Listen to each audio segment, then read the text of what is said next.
बच्चों आज हम एक्सरसाइज 1.4 करेंगे।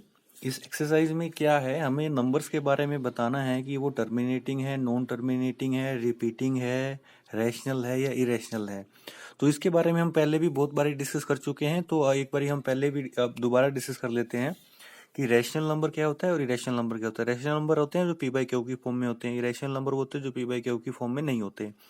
इसमें आता है टर्मिनेटिंग, जो नंबर डिवाइड हो जाए मीन्स टर्मिनेट हो जाए, और दूसरा आता है नॉन टर्मिनेटिंग रिपीटिंग, मतलब कि जो टर्मिनेट ना हो लेकिन कुछ डिजिट के बाद रिपीट होना स्टार्ट हो जाए।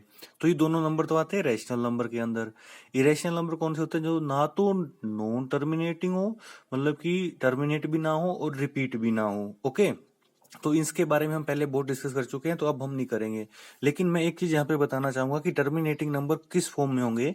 सपोज हमारा कोई रेशनल नंबर है जो पी बाई क्यू की फॉर्म में है, वहां पे अगर क्यू इस फॉर्म में आ जाए 2 raise to power m into में 5 रेज टू पावर n, तो वो नंबर डेफिनेटली एक टर्मिनेटिंग नंबर होगा। चाहे उसमें 2 रेज टू पावर m आ जाए, ये ना आए, चाहे ये आ जाए तो ये ना आए, तो भी वो क्या होगा, टर्मिनेटिंग नंबर होगा। अब हम आते हैं डायरेक्टली क्वेश्चंस पे। पहला क्वेश्चन है, इसके अंदर हमें बताना है कि ये नंबर किस टाइप के हैं, टर्मिनेटिंग है या नॉन टर्मिनेटिंग रिपीटिंग है, बस इतना ही बताना है।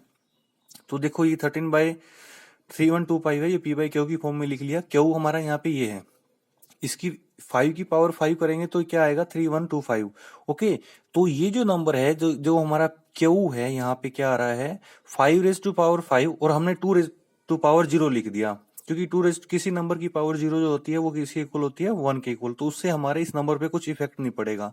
देखो अब ये जो फॉर्म है किस में आ गई, क्यू किस फॉर्म में आ गया, 2 रेज टू पावर m और 5 रेज टू पावर n में। तो ये जो हमारा नंबर होगा, this is a terminating number. आप अगर इसको सोल्व भी करेंगे तो भी ये टर्मिनेट होगा। तो यहाँ एक क्वेश्चन और करते हैं, सेकंड वाला पार्ट है, जैसे 17/8 है, क्यू की वैल्यू यहाँ पे 8 है, क्यू इज इक्वल टू 8, इसको हमने किस फॉर्म में लिख लिया 2 रेज टू पावर 3। तो अब यहाँ पे आप देखोगे कि 5 की पावर तो है नहीं, तो हम क्या करते हैं 5 रेज टू पावर 0 लिख लेते हैं। तो भी ये जो नंबर होगा टर्मिनेटिंग होगा, क्योंकि जो हमारा क्यू आ रहा है यहाँ पे वो 2 रेज टू पावर m और 5 raise to power n generally जो होता है उस फॉर्म में आ रहा है। अगर किसी क्वेश्चन में ये क्यू की फॉर्म ये वाली नहीं बनती है, तो हम कहेंगे कि नॉन टर्मिनेटिंग है और रिपीटिंग है। ठीक है, जैसे 64/455 है, इसको हमने जब नीचे फैक्टर किए तो ये वैल्यू आ रही है, देखो इसमें 5 तो आ रहा है लेकिन 7 और 13 भी आ रहा है, तो ये हमारा नॉन टर्मिनेटिंग रिपीटिंग एक्सप्रेशन है। हमने किस चीज का ध्यान रखना है कि डिनोमिनेटर में या तो 5 आए या 2 आए, अगर इसके अलावा कुछ भी और आता है तो वो non terminating repeating decimal expression होगा। ओके, तो इस चीज को आप अपने माइंड में रखेंगे तो क्वेश्चन इजीली आप सोल्व कर पाएंगे। तो अब इसका एक और पार्ट देखिए, लास्ट वाला 77/210, ऊपर भी हमने इसको फैक्टर कर लिया, नीचे भी कर लिया। देखो नीचे कट करने के बाद क्या बच रहा है, 2 भी बच रहा है, 5 बच रहा है, बट 3 भी आ रहा है। तो 3 आ रहा है, इसीलिए ये भी, ये जो नंबर होगा हमारा कैसा होगा, नॉन टर्मिनेटिंग रिपीटिंग होगा। अगर 3 ना होता तो हम कह देते कि ये एक टर्मिनेटिंग नंबर है।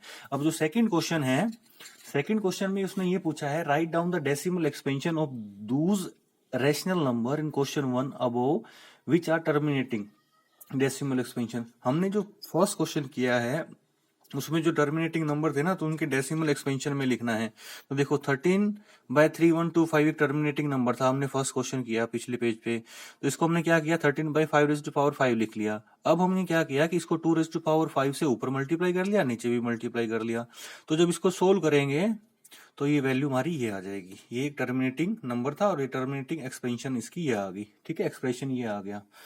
अब 17/8 था, इसको हमने ये लिखा था 17/2 तो आप क्या करो, 5 की पावर भी वही ले लो जो 2 की पावर है, ठीक है, उसी से मल्टीप्लाई कर दो, ऊपर भी और नीचे भी। ठीक है, इसको सोल्व कर लिया, ये वैल्यू आ गई। ठीक है, जितने भी फर्स्ट क्वेश्चन में हमारे टर्मिनेटिंग नंबर थे आप सबको ऐसे ही करोगे और उनकी वैल्यूज लिखोगे।